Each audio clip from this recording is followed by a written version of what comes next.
জ্ঞানী মানুষদেরকে আমি লক্ষ্য করার জন্য বলছি, আল্লাহর উদাহরণটা দেখেন, কি একটা চমৎকার উদাহরণ আল্লাহ আমাদের সাথে সেট করলেন। আমাদের যেহেতু ডানা নেই, ডানা আছে পাখির, আল্লাহ পাখির ডানা হাওলাত করে আমাদের লাগিয়ে দিলেন কেন? কারণ আমাদের এই ডানার ভেতরে নরম কিছু নেই, সবই শক্ত। আল্লাহ হেলিকপ্টারের ডানা, এরোপ্লেনের ডানা, এই ডানাগুলো লাগাতে পারতেন, পাখির ডানা দিলেন কেন? কারণ হেলিকপ্টারের ডানা ডাউন হয় কিন্তু ফল হয় না, ফল হলে আর উঠবে না। আর আমাদের ডানার ভেতরে নরম সেরকম কিছু নেই। আল্লাহ পাখির ডানা দিয়েছেন এই কারণে, কারণ এর ভেতরে কিছু পর আছে, পালক আছে, এত সফট, এত নরম, এত কোমল, এত মার্জিত, একটার সাথে আরেকটা যখন লেগে যায়, পাখির এই বাচ্চাগুলো নিচে যখন আশ্রয় নেয়, তখন একটা কিচির মিচির আওয়াজ দেয়। বাংলা ভাষায় একে বলা হয় অনির্বচন আনন্দ। কুড়িগ্রামবাসী এই আলোচনাগুলো আমি সেমিনারে করি, এ কথাগুলো আপনাদের বুঝে আসছে কিনা আমি জানি না। তাকান কি উদাহরণ আল্লাহ দিয়েছেন। বাচ্চাগুলোর এই কিচির মিচির আওয়াজকে বাংলা ভাষাবিদ দ্বারা বলেছেন এটা অনির্বচন আনন্দ বা সুখ। পাখির এই বাচ্চাগুলো, মুরগির এই বাচ্চাগুলো মায়ের এই ডানার নিচে এই সফট, নরম, কোমল, মোলায়েম এই পাখার নিয়ে আশ্রয় নিয়ে এটাই জানাতে চাই, মা আমাদের উপরে যতই আক্রমণ হোক, পৃথিবীর কেউ আমাদেরকে আর দেখতে পাবে না, আমরা নিরাপদে আছি। এই জন্য এই আওয়াজটা আমরা দিলাম, আমরা আনন্দে আছি। আল্লাহ পাক মানুষকে জানাতে চেয়েছে, হামজা তোর মা বাবা যতদিন দুনিয়ায় বেঁচে থাকে, তারা যেন মনে করে আমার হামজা থাকতে অন্তত আমাদের আর কোনো চিন্তা নেই। কুড়িগ্রামবাসী, আমার মা বাবা, আপনাদের মা বাবা কি এটা এখন মনে করতে পারছে? বলেন না, পারছে না। কয়েকদিন আগে 6 ভাই বোন মিলে বাবার জমি জায়গা সব লিখে নিয়ে বাবাকে রাস্তায় ছেড়ে দিয়েছে। যা আল্লাহ যে বললেন তোর মা বাবা যেন মনে করে যে হামজা থাকতে অন্তত এ সিরাজ থাকতে আমার আর যেন কোনো চিন্তা ভাবনা করা না লাগে। কই 6টা ভাই বোন, সব হায়ার এডুকেটেড, সব অনার্স মাস্টার্স করা, অথচ বাবার সম্পদগুলো সব নিজের নামে লিখে নিয়ে বাবাকে 95 বছর বয়সে রাস্তায় ফেলে দিয়েছে। যান, আপনারা দরকার নেই। আমি অনির্বচন শোক এই শব্দটা বোঝানোর জন্য কোরআনের আয়াতটা পড়েছিলাম। আপনি নিয়ামতের শুকরিয়া আদায় যদি করতে চান, এটা ফি জিলালিল কোরআনে সাইয়্যিদ কুতুব লিখেছেন, আপনার মনের ভেতরে একটা অজানা শোক আমার আল্লাহ নিজের পক্ষ থেকে দান করবেন। আপনি মনের অজান্তেই দেখবেন চোখ দিয়ে পানি পড়ছে। ওয়াইদা সামিউ মা উনজিলা ইলার রাসূলি তারা আ'য়ুনাহুম তাফিদু মিনাদ দামি মিম্মা আরাফু মিনাল হক ইয়াকুলুনা রাব্বানা আমান্না ফাকতুবনা মা'আশ শাহিদিন। সূরা মায়েদা 7 নাম্বার পারার 1 নাম্বার পৃষ্ঠার 1 নাম্বার লাইনের 83 নাম্বার আয়াত। এটা তাফসীরে হক্কানিতে আছে। আল্লাহ পাক বলেন, নবী আপনি যখন আমার উম্মত, আমার জনগণের সামনে, আমার বান্দাদের সামনে কোরআন তেলাওয়াত করবেন, এই কোরআন বোঝার মতো যাদের অনুধাবন করার মতো শক্তি আছে, যোগ্যতা আছে, এর মর্মবাণীগুলো তারা বুঝবে, আপনি দেখবেন তাদের চোখ দিয়ে মনের অশান্তি পানি পড়ছে। কোরআনের আলোচনা শুনে সবার চোখে পানি আসবে না এমনটা না। আপনি যদি এর মর্মবাণীগুলো বুঝতে পারেন যে আমার মালিক বলতে চায় কি আর আমি করি কি, আপনার বিবেকে যখন নাড়া দেবে, কখন যে আপনি কাঁদতেছেন আপনি নিজেও জানবেন না। তাহলে নিয়ামতের শুকরিয়া আদায়ের দ্বিতীয় পদ্ধতি বুঝলাম, মনের ভেতরে একটা আনন্দ লাগা লাগবে।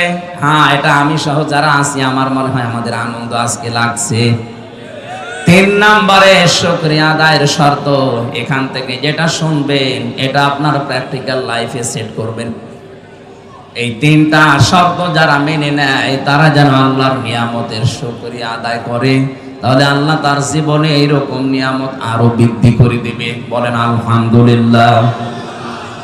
আর যদি এই তিনটার একটাও পাওয়া না যায়, দুইটা গ্যারান্টি দিয়েছেন, তাকিদ দিয়েছেন, সত্যি যদি এই তিনটা পদ্ধতিতে কেউ নিয়ামতের শুকরিয়া আদায় না করে, ওর জীবন থেকে জীবনের মতো ওটা আল্লাহ কেড়ে নেবে, আযাবের ভেতরে আল্লাহ ফেলে দেবে। তাম বাংলাদেশ এখন গরম না ঠান্ডা, রহমত না গজব? আযাবের ভেতরে এমনি আল্লাহ ফেলে নাই। আমাদের যে আচরণ ছিল আল্লাহর নিয়ামতের সাথে, এই আচরণ আমরা করতে পারি নাই। ইন্নাল্লাযী লাইসা ফী জাওফিহি শাইউন মিনাল কুরআনি কাল বাইতিল খারিব। নবীজি বলেন যে অন্তরে কোরআন নেই, কোরআনের জ্ঞান নেই, আলো নেই, ওটা মানুষের অন্তর না, ওটা উজাড় গৃহ, শয়তানের ঘর। বলেন নাউজুবিল্লাহ। ওই গ্রামবাসী, আমাদের অন্তর যেন শয়তানের ঘর হয়ে না যায়, উজাড় গৃহ হয়ে না যায়, মানব শূন্যহীন হয়ে না যায়, মনুষ্যত্ব যেন আমরা হারিয়ে না ফেলি। এই জন্য আহ্বান, এই সংগঠন 1 বছর পরে আমাদেরকে কোরআন ভেতরে দেওয়ার জন্য ব্যবস্থা করেছে। নাকি ওনাদের অন্য উদ্দেশ্য আছে? না, নেই। কোরআনে কারিম অন্তত কিছু না কিছু হলেও আমার অন্তরে যেন থাকে।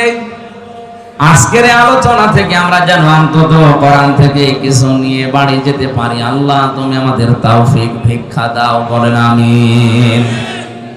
দরুদ আর সালাম পড়ছি আমাদের নবী মুহাম্মদ রাসূলুল্লাহ সাল্লাল্লাহু আলাইহি ওয়াসাল্লামের প্রতি। আজকে তেলাওয়াত করেছি সূরা কাসাস ৭৬, ৭৭ দুইটা আয়াত। আমরা তাফসীরুল কোরআন মাহফিল লেখা পেয়েছি, এই জন্য তাফসীর আকারে কথা বলবো ইনশাআল্লাহ। জবান খুলে কোরআনের এই আয়াত শয়তান যেন আশপাশে না থাকে সেই নিয়ত করে পড়ে। কারণ পৃথিবীর কোন ইবাদত করার আগে আউযু বিল্লাহ পড়া লাগবে, শয়তান থেকে আশ্রয় চাওয়া লাগবে, এমন কোন নিয়ম আমি পাইনি। শুধু কোরআন পড়ার আগে মাস্ট বি আউযু বিল্লাহ পড়াই লাগবে। এটা তো আমি বানালাম নাকি? হ্যাঁ, রংপুরবাসী আল্লাহ পাক কেন কোরআনে কারীম পড়ার আগে আউযু বিল্লাহ পড়তে বলেছেন? আমি তাফসীরে আয়াতের দেখেছি। নামাজ পড়তে গেলে আপনি আউযু বিল্লাহ পড়েননি, আপনার নামাজ হবে না। হ্যাঁ, হবে, অসুবিধা নেই। রোজা রাখার আগে আউযু বিল্লাহ পড়েননি, আপনার রোজা হবে না। হজ করতে যাবেন, আউযু বিল্লাহ পড়েননি, আপনার হজ হবে না। পৃথিবীর কোন ইবাদতের আগে আউযু বিল্লাহ পড়া লাগবে, এটা মাস্ট বি। নেই। কোরআন পড়ার আগে আউযু বিল্লাহ পড়াই লাগবে, না পড়লে আপনার গুনাহ হবে ওয়াজিব তরক করার। আল্লাহ এই জন্য পড়তে জানিয়েছেন। আল্লাহ ভালোভাবে জানেন পৃথিবীর কোন ইবাদতে শয়তান আমার বান্দাদের এত ধোঁকা দেবে না, কোরআনের কাছে আসতে গেলে যত ধোঁকা খাবে। কোরআন পড়ার আগে যেন শয়তান আপনাকে ধোঁকা দিয়ে বোকা বানাতে না পারে। জবাব থাক। সূরা কাসাস, কোন সূরা? কাসাস মানে ঘটনা সমূহ। 88টা আয়াত আছে, 9টা রুকু আছে। হিজরতের আগে নাযিল হয়েছে, এই জন্য এটা মাক্কি সূরা।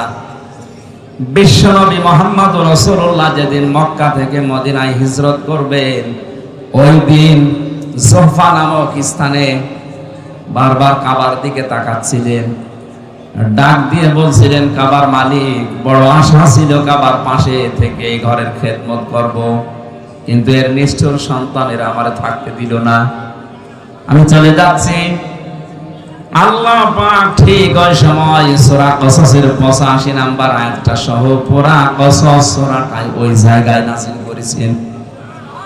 এখানে কয়েকটা শিক্ষা বের হয়, ভালোভাবে শুনবেন যেহেতু ক্লাস চলছে। কোরআনে কারীম জানাচ্ছে, ইন্নাল্লাযী ফারাদা আলাইকাল কুরআনা লারাদ্দুকা ইলা মারাদ। আল্লাহ পাক বলেন, হে নবী, কাবার দিকে আপনার চাহনি, আপনার আকাঙ্ক্ষা, আপনার তাকানো দেখে আমি বুঝতে পেরেছি কাবার প্রতি আপনার ভালোবাসা। যান, আপনি মদিনায় চলে যান, আপনাকে আমি গ্যারান্টি দিলাম, যেখান থেকে পাঠাচ্ছি আবার এই মক্কাতে আপনাকে আমি ফেরত নিয়ে আসবো। জোরে বলেন সুবহানাল্লাহ। এই আয়াত দ্বারা প্রমাণ হয়, কোরআনে কারিমের উপরে থাকতে গিয়ে যদি কেউ কণ্ঠাসা হয়ে যায়, নিজের এলাকায় থাকতে না পারে, যদি হিজরত করাও লাগে, মহান আল্লাহ কোরআনের ইজ্জতে ওই জায়গায় সম্মানের সাথে আবার মৃত্যুর আগে ফেরত নিয়ে আসবেন। লা রাদ্দুকা ইলা মাআদ দিয়েছেন আল্লাহ, লামটা না দিলেও পারতেন। এটা দিয়ে গ্যারান্টি দিয়েছেন কিয়ামত পর্যন্ত। এটা শুধু রাসূলের জন্য না, যারা কোরআনের জন্য কষ্ট স্বীকার করবে, জুলুম, নির্যাতন, অত্যাচার, ষড়যন্ত্রের শিকার হবে, বাড়িতে থাকতে পারে না, এলাকায় থাকতে পারে না, দেশেও থাকতে পারে না, এই মানুষগুলোর জন্য সুসংবাদ, আপনাকে আমার আল্লাহ এলাকাতে মরণের আগে নিয়ে যাবেন বাদশাহীর সম্মান দিয়ে।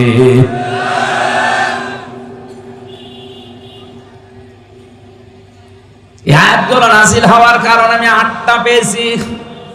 তাফসিরে ফি জিলালিল কোরআনে 8টা ভাগে সূরা কসসকে ভাগ করেছে মুফাসসির। আমরা যেখান থেকে পড়েছি এখানে মাত্র একটা ইঙ্গিত দেওয়া আছে শুধু। খুব খেয়াল করে শোনেন, নবীজি যখন প্রচার করছিলেন কোরআনে কারীম, ওই সময় তাকে মেরে ফেলার জন্য একটা সিদ্ধান্ত নেওয়া হয়েছিল।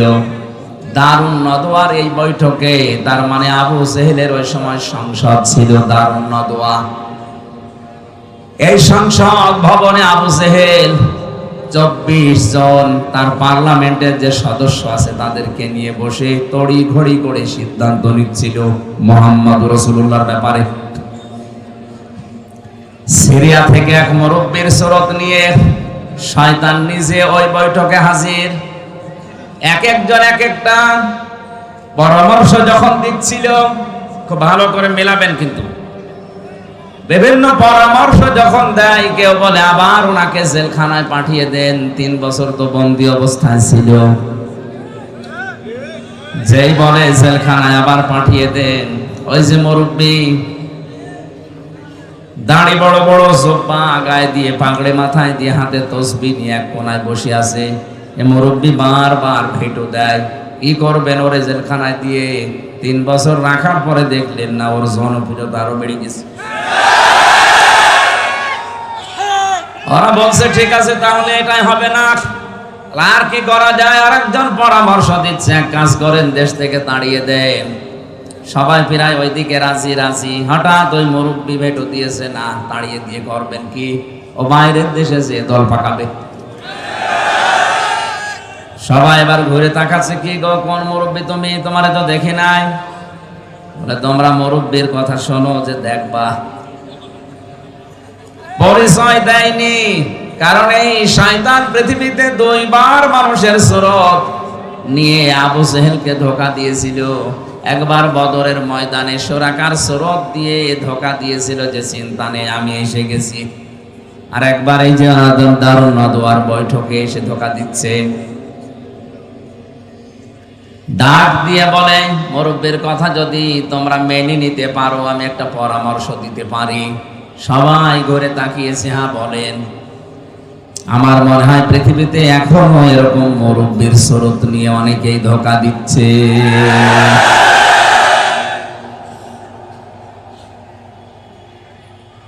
পৃথিবীর কোন জালেমরা এত বড় বড় সিদ্ধান্ত নেয় না, কিন্তু আলেম নামে কিছু জালেম বড় বড় পাগড়ে নিয়ে, জব্বা নিয়ে, সিরিয়ার এই শয়তানের সুরত নিয়ে এসে এমন এমন তাক লাগায়, ঢাক দেয়, শেষে জালেমরা পর্যন্ত দিক দাঁড়া হারিয়ে ফেলে। ডাক দিয়ে বলছে, তোমরা এক কাজ করো, লোকটারে ছেড়ে দিলেও হবে না, দেশ থেকে তাড়িয়ে দিলেও হবে না, ওর চ্যাপ্টার ক্লোজ করে দাও, মেরে ফেলো। এখানে আমার ইবনে হিশাম বর্ণনা করছে, সিরাত ইবনে হিশাম যিনি লিখেছেন, তিনি বলেন এই যে 24 জন যারা বড় বড় নেতা, পার্লামেন্ট সদস্য, এই মুরব্বির কথা শোনার পরে কেউ প্রতিবাদ করে নাই, সবাই নিশ্চুপ। কি বুঝলেন এখান থেকে আপনি বলেন? একটা নিরপরাধ মানুষকে মেরে ফেলার জন্য সিদ্ধান্ত দেওয়া হচ্ছে, অথচ একটা লোক কথা বলছে না। ১৫০০ বছর আগে শুধু এরকম হয়েছিল, ১৫০০ বছর পরে এখন পৃথিবীতে এরকম হয় না। এটা আমি দেশের কথা না, পৃথিবীর ২২৮টা রাষ্ট্র আছে, যে কোনো এক দেশের কথা বলছি। এমনও দেশ আছে বিনা কারণে একজন মানুষকে মেরে ফেলার সিদ্ধান্ত নেওয়া হচ্ছে, অথচ তামাম দেশের মানুষ সব নিশ্চুপ, কিছুই বলে না। আপনি আবার ঠিক বলে এই দেশের নাম মনে করি। আমি বলছি কোন দেশের নাম আমি নিজেও জানি না। বলেন তো, যে ২৪ জন মানুষ নিরপরাধ মানুষকে মেরে ফেলার জন্য একজন সিদ্ধান্ত দিল, আর সব নিশ্চুপ। এরা কি মানুষ না জানোয়ার? সবই তো মানুষের সুরত নিয়ে আছে, একটাও কথা বলে না। আমারও মনে হয় মাঝে মাঝে পৃথিবীটা কেমন যেন হয়ে গেল। বিনা কারণে একজনকে বিপদে ফেলে দেয়, বিনা কারণে একজনের জীবন নাশ হয়ে যায়, গুম হয়ে যায়, আর সারা দেশের মানুষ হাঁ করে তাকিয়ে আছে, কিচ্ছু বলে না। বিশ্বনবীকে হত্যার জন্য আবু জেহেল সর্বশেষ ঘোষণা দিল ১০০ লাল উট দেওয়া হবে। ওই জায়গা থেকে দাঁড়িয়েছে একজন, তার নাম ওমর। এই লোকটা দাঁড়িয়ে বলে ১০০ লাল উট, হ্যাঁ আমি যাচ্ছি। খোলা তরবারি নিয়ে যাচ্ছিল। আমি ইতিহাস বলার জন্য এখানে বসি নাই, ঐতিহাসিক প্রেক্ষাপটটা বললাম। শেষ পর্যন্ত নিজে মুসলমান হয়ে গেছে। বাকি যে ২৪ জন ওখানে বসেছিল, ওই যে মুরব্বী এবার সিদ্ধান্ত নিয়েছে, যাকে পাঠালে সে তো ফেল করেছে, কাজ করো, ওভাবে হবে না। এই ২৪ জনের ভেতর থেকে এক একজন গোত্র থেকে, এক একজনের বংশ থেকে এক একজন যুবককে রেডি করো, সবাইকে পাঠিয়ে দাও মোহাম্মদের ঘরে আজ রাতের বেলা।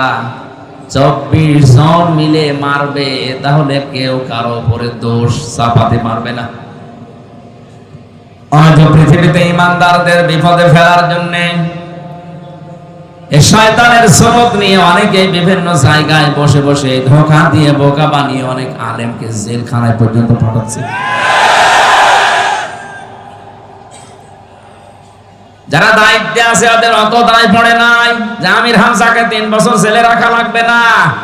এর মতো কিছু মৌলবী বিশাল চোব্বা গায়ে দিয়ে যে কানের কাছে মুখ নিয়ে বলে আর কত, আটকে রাখতে পারেন না। বেশি বলে ফেললাম। শেষ পর্যন্ত ওরা ২৪ জন মিলে রাসূলুল্লাহর ঘরের চারিদিকে দাঁড়িয়ে আছে। প্রতিটি কথা থেকে আপনি দেখবেন একটা একটা করে শিক্ষা আমি নিয়ে আসবো ইনশাআল্লাহ। চারিদিকে ওরা দাঁড়িয়ে আছে, মুহাম্মদুর রাসূলুল্লাহ। জিবরাইল এসে বলে, হে রাসূল, আপনার চারিদিকে ওরা দাঁড়িয়ে আছে খোলা তরবারি নিয়ে, আপনি ওঠেন, সূরা ইয়াসিনের কয়েকটা আয়াত তেলাওয়াত করে এক মুষ্টি বালু হাতে নেন, সামনের দিকে শুধু ফিকে মারেন, বাকি যা করার আল্লাহর কুদরত করবে। নবীজি সূরা ইয়াসিনের আয়াত তেলাওয়াত করলেন, ইন্না জাআলনা ফি আ'নাকিহিম আগলালান ফাহিয়া ইলাল আযকানি ফাহুম মুকমাহুন ওয়া জাআলনা মিন বাইনি আইদিহিম সাদ্দাও ওয়া মিন খালফিহিম সাদ্দান ফাআগশাইনাহুম ফাহুম লা ইউবসিরুন। বলেন আল্লাহু আকবার। শুধু সামনের দিকে ফিকে মেরেছিলেন, চারিদিকে কাফেরদের চোখে পৌঁছিয়ে দিয়েছে আমার আল্লাহর কুদরত। ওই আল্লাহর কুদরত এখনো দুনিয়ায় আছে না নেই?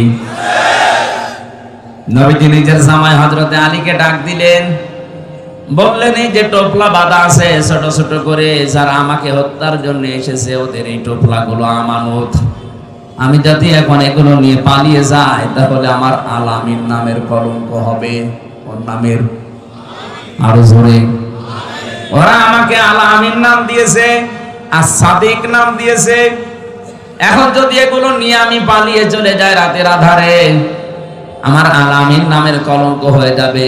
সুতরাং তুমি আমার বিছানার উপরে আমার চাদর গায়ে দিয়ে মোড়া দিয়ে শুয়ে পড়ো, বাকি যা করার আমি তোমারে বলি। চাদরটা সামনের দিকে একটু মোড় দিয়ে রাখবা, পা দিয়ে পেছনে আটকিয়ে রাখবা। 3 দিন পরে মদিনায় আমার সাথে দেখা করবা। আর এখানে যে কয়টা টোপলা আছে প্রত্যেকের নাম লেখা আছে, ঠিকানা দেওয়া আছে। সকালবেলা তার বাড়িতে যে পৌঁছিয়ে দিয়ে আসবা। কয়েকটা কথা বলেছিলেন নবীজি তাকে।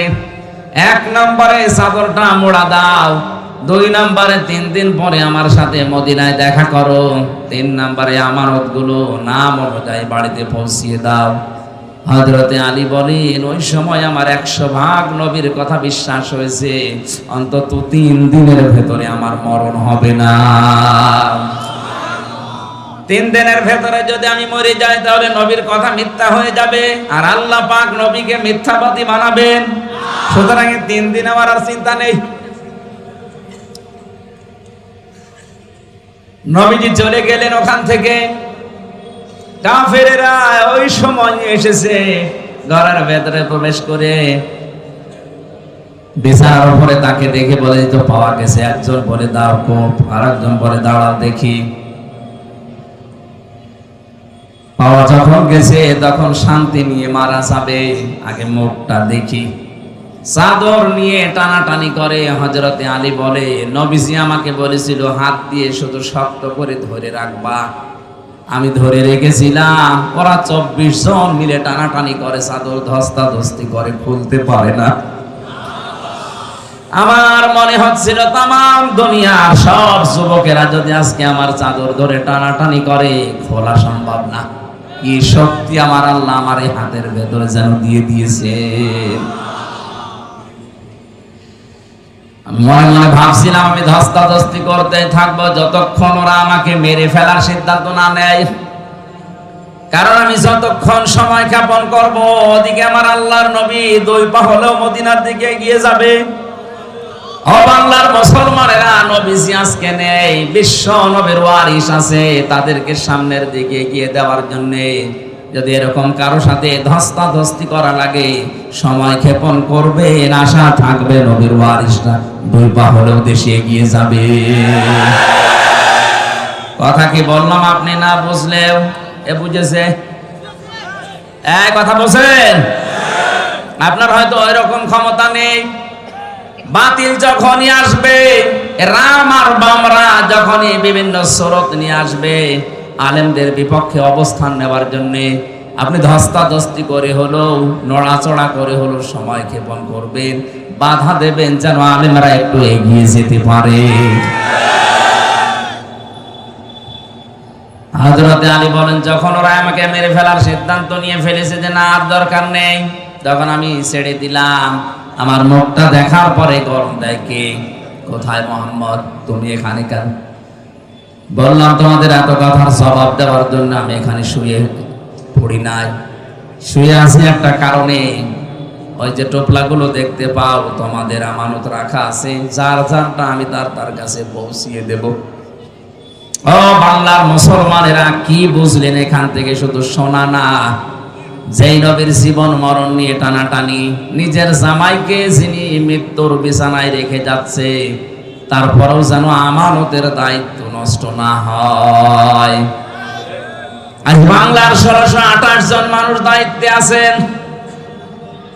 কোরআনের মাহফিলে কসম করে বলতে পারি, এই 1628 জন মানুষ যদি হযরতে আলীর এই অনুভূতি নিয়ে আপনি দায়িত্ব পালন করেন, আল্লাহর কসম এ দেশটা একটা মিনি জান্নাত হয়ে যাবে। কেউ এই দেশের সম্পদ নিয়ে আর বেগম পাড়া বানাবে না, কারণ এটা আপনার সম্পদ না। এ দেশের কোন মানুষের ক্ষমতা নেই নিজের পয়সা উপায় করে বেগম পাড়া বানানো। এটা সব জনগণের সম্পদ। এটা তো আমানত হিসাবে আপনি পেয়েছেন। আমানতের দায়িত্বটা যদি আপনি পালন করতে পারতেন, সত্যি কথা বলছি, কারো জন্য ব্যাংকের টাকা কেউ ফ্রিজে রেখে দেয়, কেউ বালিশের ভেতরে রেখে দেয়।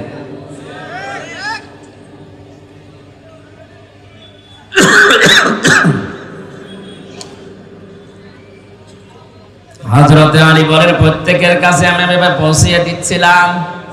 আমার মনে দৃঢ় বিশ্বাসে যে আমি 3 দিনের ভেতরে আমার কোনো মরণ হবে না। বিশ্ব নবীর কথা আমার মদিনায় সাক্ষাৎ করাই লাগবে, এই সুযোগ আল্লাহ আমারে দেবেন। নবীজি ওখান থেকে বের হয়ে আবু বকরের বাড়িতে ডাক দিলেন, আসসালামু আলাইকুম ইয়া আবু বকর। সঙ্গে সঙ্গে ভেতর থেকে জবাব দিয়েছে, লাব্বাইক ওয়া সাদাইক ইয়া রাসূলুল্লাহ। নবীজি বলেন, আবু বকর, আমি তো খুব জোরে ডাক দেই নাই, মৃদু স্বরে একটা আওয়াজ দিলাম, তুমি জলদি করে দরজা খুলে দিলে, গভীর রজনীতে ঘুমাওনি। সিদ্দিক আকবর বলে, হে রাসূল, শুধু আজকের রাতটা না, 6 মাস আগে আপনি আমাকে একটা ইঙ্গিত দিয়েছিলেন। দেখতে দেখতে সবাই তো চলে গেল আবু বকর, কোন দিন জানি আমারও হিজরত করা লাগে, যদি আমি হিজরত করি তোমার সাথে নিতে পারি। আপনি বলেন না যে নেব, শুধু পারি বলেছিলেন। ওই দিন থেকে শুরু করে আমি 2টা বিষয় লক্ষ্য করে রেখেছি। 2টা উট আমি কিনে এক ইহুদির কাছে লালন পালন করতে দিয়েছি। 2 নাম্বার, ওই দিন আমি নিজে আমার টোপলা বেঁধে দরজার সাথে পেট লাগিয়ে আছি, কখন আল্লাহর নবী আমার একটা ডাক দেয়। 6টা মাস আমি ঘুমিয়েছি শুধু হেলান দিয়ে দরজার সাথে। বাংলার মুসলমানেরা, আমাদেরও তো নবীর আদর্শ মানতে গিয়ে এরকমই কষ্ট স্বীকার করা লাগছে।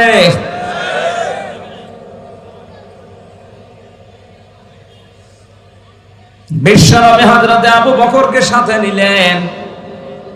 বাড়ি থেকে যেদিকে যাওয়ার কথা ওই দিকে না দিয়ে উল্টা দিকে আরম্ভ করলেন। নিজের সন্তান আব্দুর রহমানকে দিয়ে ওই ইহুদিকে খবর দিয়ে বললেন, 2টা উট নিয়ে আসো। 2টা উট নিয়ে তারা গেলেন। গাড়ে সুর, যেখানে 3.5 কিলোমিটার প্রায় আমি নিজে উঠেছিলাম, মুহাম্মদুর রাসূলুল্লাহ ওখানে যে 3 দিন অবস্থান নিয়েছিলেন। আল্লাহ রাব্বুল আলামিন বলেন, আমার নবীকে আমি সাহায্য করেছি, শুধু ওই সময় না, কিয়ামত পর্যন্ত যে সাহায্য করব তার প্রমাণ আমি আল্লাহ রেখে দিয়েছি। ওই জায়গায় যে বাবলা গাছটা কাত হয়ে ওই গর্তের মুখে সঙ্গে সঙ্গে কবুতর এসে বাসা বেঁধেছে, মাকড়সা জাল বিছিয়েছে। হযরতে আবু বকরকে নবীজি বললেন, ক্লান্ত হয়ে গেছি সারা রাত হাঁটতে হাঁটতে, পাটা একটু বিছিয়ে দাও, তোমার উপরে মাথা দিয়ে আমি একটু ঘুমিয়ে যাই। তিনি বললেন, হে রাসূল, আপনি জানান, পাহাড়ি এলাকা সাপ বিচ্ছু থাকতে পারে। নিজের বিভিন্ন কাপড় যেগুলো ছিল ছিঁড়ে ছিঁড়ে বিভিন্ন গর্তের ভেতরে দিয়ে মুখ বন্ধ করলেন, আর একটা গর্ত বন্ধ হয়নি। হযরতে আবু বকর বলেন, আমার পা দিয়ে গর্তের মুখে পা দিয়ে আমি বন্ধ করে রেখেছি। 1000 বছর একটা সাপ এখানে বসে আছে, 1000 বছর। ও তাওরাত কিতাবে শুনেছিল, মুসা আলাইহিস সালাম তাকে তেলাওয়াত করে নাকি শুনিয়েছিল যে এই রাস্তা দিয়ে শেষ নবী মুহাম্মদুর রাসূলুল্লাহ হিজরত করে যাবেন, এই জায়গায় আশ্রয় নিলেও নিতে পারেন। ওই দিন থেকে এই সর্পটা মুহাম্মদুর রাসূলুল্লাহকে এক নজর দেখার জন্য 1000 বছর ওয়েট করছে। আমি সুবহানাল্লাহ আলহামদুলিল্লাহ বলার জন্য না, এখান থেকে একটা শিক্ষা পেয়েছি। একটা বিষধর সাপ যদি 1000 বছর গর্তের ভেতরে এত কষ্ট করে নবী মুহাম্মদুর রাসূলুল্লাহকে দেখার জন্য ওয়েট করতে পারে, 53 বছর হয়ে গেল, একটা আবারের জন্য আমাদের মনে কি আফসোস আসে না? মুহাম্মদুর রাসূলুল্লাহ যেভাবে 10 বছর রাষ্ট্র দিয়ে কোরআন দিয়ে রাষ্ট্র চালিয়েছিলেন, আমরা একটু চালিয়ে দেখি। কত মানুষ তো চালালো, 53 বছর দেখলাম, কাঙ্ক্ষিত মানের শান্তি তো আমরা পেলাম না। এখন শুধু দেখতে বাকি আছে, কোরআন দিয়ে রেস্টা চললে কেমন দেখা যায় এটা দেখতে বাকি আছে। মুসাফির অবস্থায়, মাজলুম অবস্থায়, অসুস্থ অবস্থায় দোয়া করছে লক্ষ মানুষ নিয়ে, মাবুদ কোরআন দিয়ে দেশ চললে কেমন দেখা যায়, মরণের আগে অন্তত হলো একবার তুমি আমাদেরকে দেখা। সাপ বিভিন্ন জায়গায় যেখানে যায় দেখে গর্তের মুখ বন্ধ। এখানে বারবার টোকা দিয়েছিল কিন্তু পা উনি সরাতে চাননি, এজন্য দিয়েছেন সবর। হযরতে আবু বকর বিষের যন্ত্রণায় তার শরীর পর্যন্ত হলুদ হয়ে গেছে। বিশ্বনবী মুহাম্মদ রাসূলুল্লাহর ঘুমন্ত অবস্থায় তার চোখের পানি পড়েছে। ঘুম থেকে উঠে বললেন, কি কাঁদো কেন? বাড়ির কথা মনে পড়েছে। হযরতে আবু বকর বলে, হে রাসূল, যেদিন আপনার প্রতি ঈমান এনেছি ওই দিন তামাম পৃথিবীর চাইতে আপনাকে আমি ভালোবাসি বেশি। সাপে আমার কামড় দিয়েছে, যন্ত্রণায় আমার কলিজা পর্যন্ত, রক্ত পর্যন্ত জ্বলছে, কিন্তু আপনি ঘুমিয়ে আছেন, ডিস্টার্ব হবে যেন কিছু বলতে পারি নাই। নবীজি মুখের লালা দিয়ে ওই জায়গায় লাগালেন, সঙ্গে সঙ্গে যন্ত্রণা বন্ধ হয়ে গেল। ডাক দিয়ে বলে, আবু বকর, আমাকে আগে জানালে না, তাহলে এই কষ্টটা পেতে না। সিদ্দিক আকবর বলে, হে রাসূল, এটা তো রক্ত জ্বলছিল, আমি যদি মারাও যেতাম, মুহাম্মদ রাসূলুল্লাহ আলাম করছিলেন তার আরামে আমি বিঘ্ন ঘটাতে পারতাম না। আল্লাহ বলেন, এভাবে যদি আমার রাসূলকে ভালোবাসতে পারো, কি করব জানো? ইন কুনতুম তুহিব্বুনাল্লাহ ফাত্তাবিউনি ইউহিব্বুকুমুল্লাহ ওয়া ইয়াগফির লাকুম যুনুবাকুম আল্লাহু গফুরুর রহিম। এইভাবে করে যদি তোমরা আমার রাসূলকে ভালোবাসা দিতে পারো, আমি আল্লাহ বলছি জীবনের যত অপরাধ আছে সবগুলো আমি আল্লাহ মাফ করে দেব। সিদ্দিক আকবর কি ভেবেছিলেন যে আমার রক্ত জ্বলছে, কলিজা জ্বলছে, জীবনও যদি চলে যায় রাসূলের আরামে আমি বিঘ্ন ঘটাবো না। আজ বিশ্বনবী মুহাম্মদ রাসূলুল্লাহ মদিনায় ঘুমিয়ে আছে, তার আদর্শকে যদি দেশে কেউ ভুলণ্ঠিত করে, তার আদর্শকে গালি দেয়, অপছন্দ করে, আমাদের জীবন চলে গেলে হলেও এর বিরুদ্ধে কথা বলা দরকার। গত কয়েকদিন আগে গালি দিয়েছে লালমনিরহাটে, কি এই যে কি কোন জেলা যেন, দিনাজপুরের কাহারোল এক অমুসলিম, আমি নাম নিলাম না, উনি মুহাম্মদ রাসূলুল্লাহকে শেষ পর্যন্ত গালি দিয়ে ফেলেছে। আহ্বান জানাবো, নবীজি কিন্তু আমাদের কাছে কলিজার চাইতেও দামি। আপনি আর যাই করেন, কোরআন আর নবী এই দুইটা নিয়ে উল্টা পাল্টা কিছু বলবেন না, শেষে অঘটন ঘটে যাবে, সামাল দিতে পারবেন না। আমাদের পুঁজি তো এতটুকু, আমল দিয়ে জান্নাতে যাওয়ার মতো যোগ্যতা আমাদের নেই। আমরা একটু ভালোবাসাও দেখাতে পারি, কিয়ামতে জানো আল্লাহ এইটার ওসিলা আবু বকরের সাথে একটু আমাদেরকে তোলেন, বলেন আমিন। বের হলেন ওখান থেকে, কিছু দূর যান, পায়ের যে সাপগুলো পড়তে থাকে, হযরত আবু বকর পায়ের সাপগুলো ছেঁচড় দিতে দিতে মুছতে মুছতে যান। নবীজি বলেন, তুমি পা ছেঁচড় দাও কেন?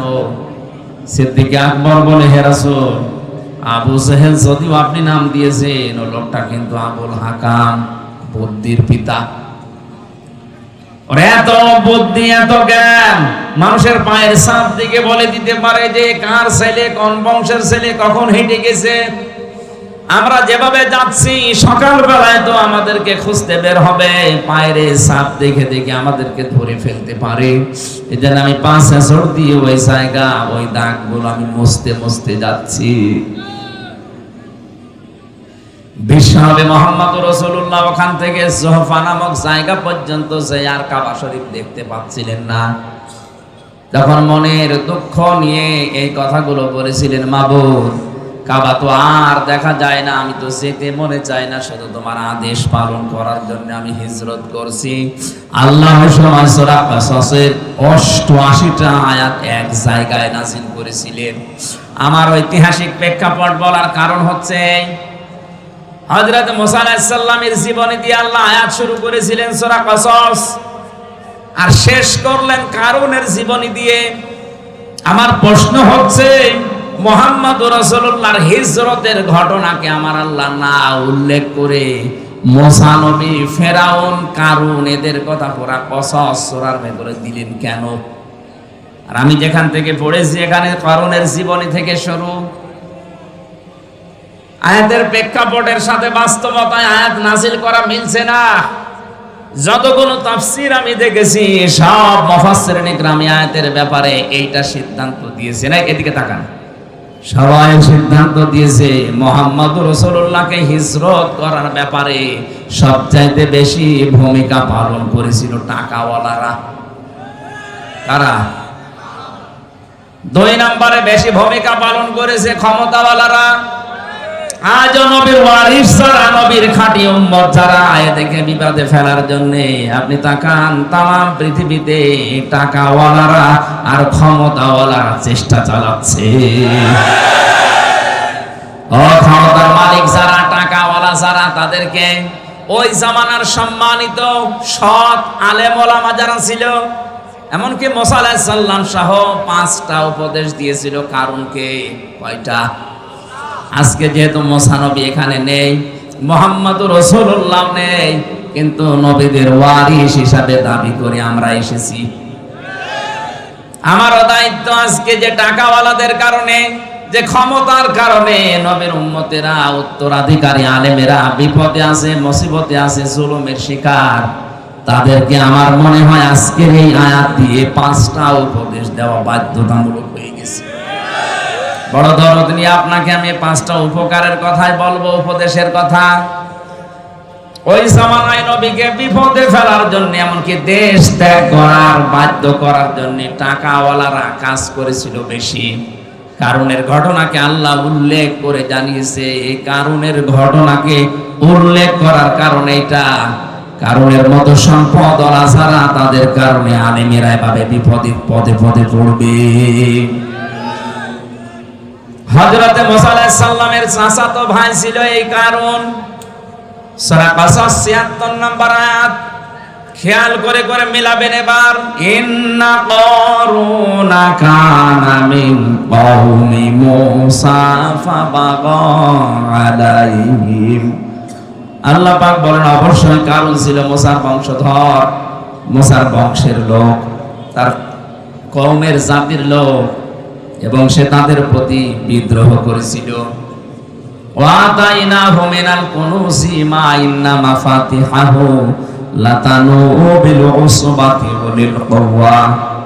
আমি কারুনকে এত সম্পদের মালিক বানিয়েছিলাম, একদল শক্তিশালী যুবক তার সম্পদের শুধু চাবি বহন করার জন্য লাগতো।